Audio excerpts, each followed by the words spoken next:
সবার তো সবকিছু ভালো লাগে না, অনেকের হয়তো বা এটাও ভালো লাগবে না, এটা খুব স্বাভাবিক। বাট আমি কাউকে স্যাটিসফাই করার জন্য কিছু করি না, আমার নিজের ইচ্ছাটাকে আমি অনেক বেশি প্রাধান্য দিই।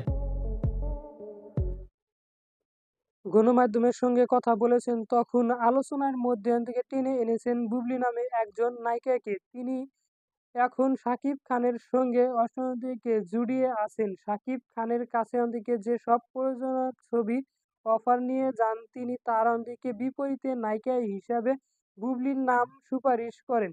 এই নিয়ে মতবিনিময় অন্যদিকে রয়েছে শাকিব ও অপুর মধ্যে। কিছুদিন আগে অপু বিশ্বাস পত্রিকায় এক হাত নিয়েছেন বুবলিকে। নিজের অন্যদিকে অসন্তোষকে ব্যক্তি করেন সেই সবের জবাব অন্যদিকে দিয়েছেন বুবলি। সেই ক্ষেত্রে শাকিব খান নীরব দর্শকের ভূমিকা অন্যদিকে পালন করেছেন। শাকিবের বিপরীতে যে দুইটি ছবিতে বুবলির চুক্তিবদ্ধ হয়েছিলেন সে দুটি নায়িকা ছিলেন অপু বিশ্বাস। কিন্তু অপু বিশ্বাস আত্মনির্বাচিত চলে অন্যদিকে যাওয়ার পর প্রযোজনা অন্যদিকে বুবলিকে চুক্তিবদ্ধ করতে বাধ্য হয়েছেন।